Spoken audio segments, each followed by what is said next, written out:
روشنی کا حالت دیکھیے، اس کے اندر اپنے گھر کو، اپنے فیملی کو دیکھیے، اور پھر اس کے بعد آپ درود شریف اور یہ آیت الکرسی اور چاروں قل پڑھنا شروع کیجئے. جب آپ یہ پڑھ لیں تو دم کیجئے سب پہ، اور اس حالے پہ بھی، لوگوں پہ بھی، اور گھر پہ بھی، مکان پہ بھی. اور اس کے بعد کہیے کہ یہ ہمارا حفاظتی حصار ہے جو اگلے 24 گھنٹوں تک ہماری حفاظت کرے گا، اور جہاں کہیں سے بھی کوئی بھی کوئی بھی یا کسی بھی قسم کے منفی اثرات، انسانی یا شیطانی شر، زمین اور آسمان کے درمیان کا شر جو بھی ہماری طرف آ رہا ہے، ہم اس کو ایکسپٹ نہیں کریں گے. ہم صرف اور صرف اللہ کے حفظ و امان میں ہیں. تھوڑی دیر رک جائیے، اسی طرح آنکھیں بند کر کے بیٹھے رہیے، دوبارہ سے دم کیجیے، اور پھر اس کے بعد آپ آنکھیں کھول کے سو جائیے یا اٹھ جائیے، جو بھی کرنا ہے. ہم اگلے 24 گھنٹوں کا حصار کرتے ہیں، مگر ہمارا حصار جو ہے وہ ویک ہونا شروع ہو جاتا ہے 12 گھنٹوں کے بعد، 10 سے 12 گھنٹے کے بعد ویک ہونا شروع ہو جاتا ہے. اسی لیے ہم یہ کہتے ہیں کہ صبح اٹھتے کے ساتھ ہی اور رات کو سونے. اب آپ صبح کبھی بھی اٹھ رہے ہیں اور رات کو کبھی بھی سو رہے ہیں، اس سے کوئی وہ نہیں ہے. جیسے ہی اٹھیں اور جیسے ہی سونے لگیں آپ یہ کام لازمی کریں. صحیح. تو جو ہم وائٹ روشنی کو اپنے تصور میں لے کے آئیں گے، یہ کہا گیا نا تصور میں لے کے آئیں گے، وہ وائٹ روشنی اوپر سے آ رہی ہے، سامنے سے جیسے آپ ایک انڈا ہے، انڈا دیکھتے ہیں، اوکے، انڈا جس طرح کا اوول شیپ کا ہے، بس اسی طرح کی ایک وائٹ لائٹ دیکھ لیجیے، بڑی سی ہیوج سی، آپ کے سر کے اوپر ہے، آپ کے سر، آپ اس کے بیچ میں ہیں. اب آپ اس کو وہ کریں کہ اتنا بڑا ہونا چاہیے کہ ہم اس کے اندر ہے، اور آپ کو محسوس کرنا ہے کہ آپ کا گھر، آپ کے تمام فیملی ممبرز اس کے اندر ہیں. اچھا ٹھیک. تو یعنی کہ ہم نے وائٹ روشنی کے اندر اس کو جو ہے وہ اپنے آپ کو رکھنا ہے، اپنی پوری فیملی کو فیل کرنا ہے کہ وہ ہماری فیملی بھی ہمارے ساتھ ہے، اور ہمارا پیارا سا جو چھوٹا سا، بڑا سا، خوبصورت سا جو بھی گھر ہوتا ہے، اور گھر لوگوں سے ہوتا ہے. اگر گھر ہے تو اس کو بھی آپ نے فیل کرنا ہے کہ وہ اس کے ساتھ ہے. اور پھر آپ آیت الکرسی پڑھیے اور چاروں قل پڑھیے، اور 3 دفعہ اول آخر درود شریف، جو کہ بہت ضروری ہے کسی بھی عمل، کسی بھی وظیفے کے لیے، کہ درود شریف کے بغیر کوئی چیز بھی مکمل ہونے کی گارنٹی نہیں لیتی ہے. ساتھ ساتھ ہمیں ایک بات اور آپ نے بتائی مراقبے کے حوالے سے، کہ مراقبہ بھی آپ کرتی ہیں، اور اس پہ کچھ روشنی ڈالیے. دیکھیں، مراقبہ یہ ہے کہ آپ اول تو یہ کہ یہ میرے ریکی میں بھی آتا ہے، پرانک میں بھی آتا ہے، ویسے ہی ایسٹ اور ویسٹ دونوں میں مراقبے کا بہت زیادہ رجحان ہے. ٹھیک ہے، ہم روحانی طور پر بھی جب کوئی الگ کرتے ہیں تو اسے بھی مراقبے کرواتے ہیں. ٹھیک ہے. اب اس میں ہوتا یہ ہے کہ جب آپ آنکھیں بند کر کے سکون سے بیٹھ جائیں، سانسوں کا عمل ہوگا، بریدنگ پریکٹس ہوتی ہے، ناک سے سانس لیں، منہ سے باہر نکالیں، اپنے باڈی کو اور مائنڈ کو کام کریں. فزیکلی سر سے پیر تک پوری جسم آپ کا کمفرٹیبل اور ریلیکس ہونا چاہیے.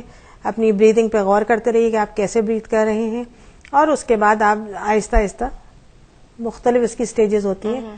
بیسک یہ ہے کہ آپ تھوڑی دیر بالکل پرسکون رہیے، کسی سمندر کے کنارے کر لیجئے، کسی پارک میں جا کے کر لیجئے، کہیں پہ بھی صبح اٹھتے ایک ساتھ ہی کر لیجئے، نماز کے بعد کر لیجئے. تو یہ اس طرح سے، یہ تو نارمل مراقبے ہیں جو آپ کر سکتے ہیں. اللہ کے کسی بھی اسم پہ جو بھی آپ کو دیا گیا ہے، جو آپ کے نام سے اور آپ کے حالات سے میچ کرتا ہے، اس کے اوپر آپ مراقبہ کر سکتے ہیں. نہیں تو وائٹ لائٹ پہ مراقبہ کر سکتے ہیں، بلو لائٹ پہ مراقبہ کر سکتے ہیں. مراقبے کے ذریعے سے ہم اپنا علاج خود بھی کر سکتے ہیں.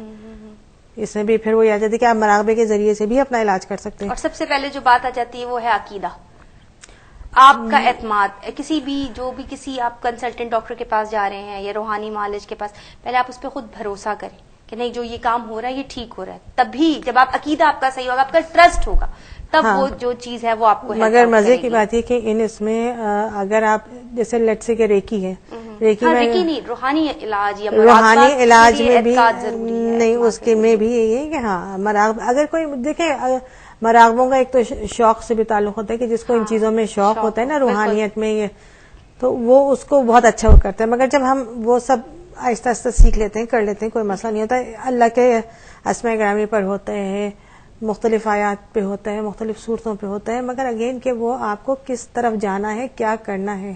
اور ایک بات جو آپ نے کہی کہ اسم جو آپ کو دیا گیا ہو، یہ کیا ہے؟ اسم جو دیا گیا ہو، دیکھیں اس سے کیا مراد؟ اسم، ہر اسم تو آپ ایک عام شخص کو، کسی کو بھی ہم ایسے ہی تو نہیں کہہ سکتے جی آپ یہ مراقبہ کرنا شروع کر دیں. صحیح. ٹھیک ہے. صحیح. لوگ اپنے طور پر خود ہی شروع کر دیتے ہیں. اس سے ان کی اسپرچویلٹی کا جو لیول ہے وہ بعض اوقات ڈس بیلنس ہو جاتا ہے، کیونکہ آپ کے جسم میں اتنا وزن نہیں ہے، آپ کے اندر اتنی طاقت نہیں ہے، اور آپ ان آیات کو یا ان کی چیزیں، جو اس کے ان آیات کا یا ان اسماء گرامی کا جو طاقت ہے اس کو آپ لے سکیں.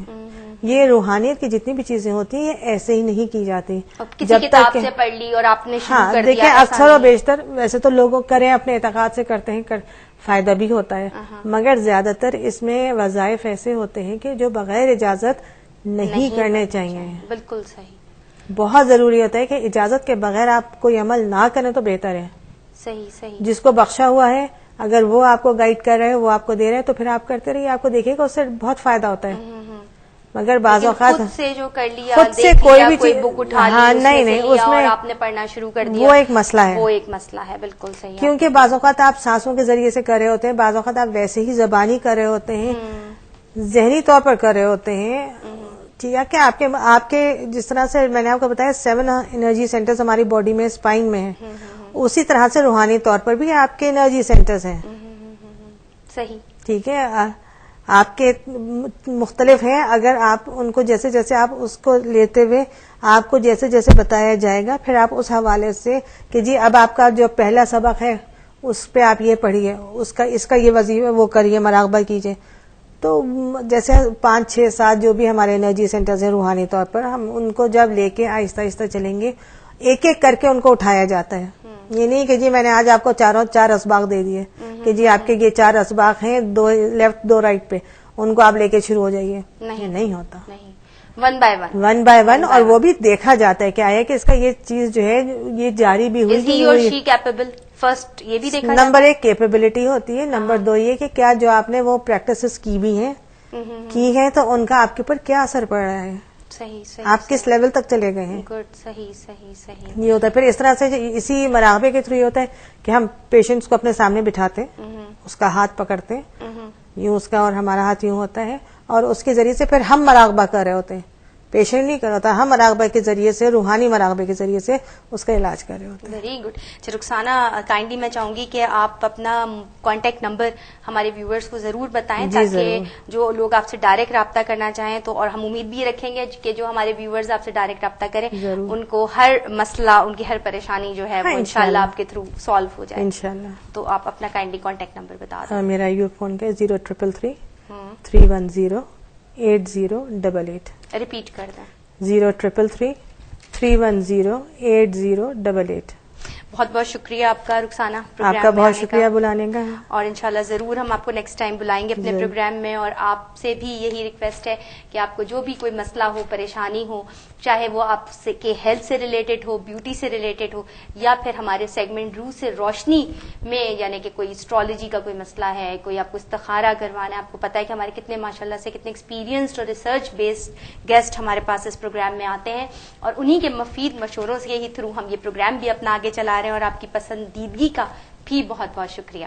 اب وقت ہوا ہے آپ سے رخصت چاہنے کا. پروگرام مسکراتا دن دیکھتے رہیے اور مسکراتے رہیے. اللہ حافظ.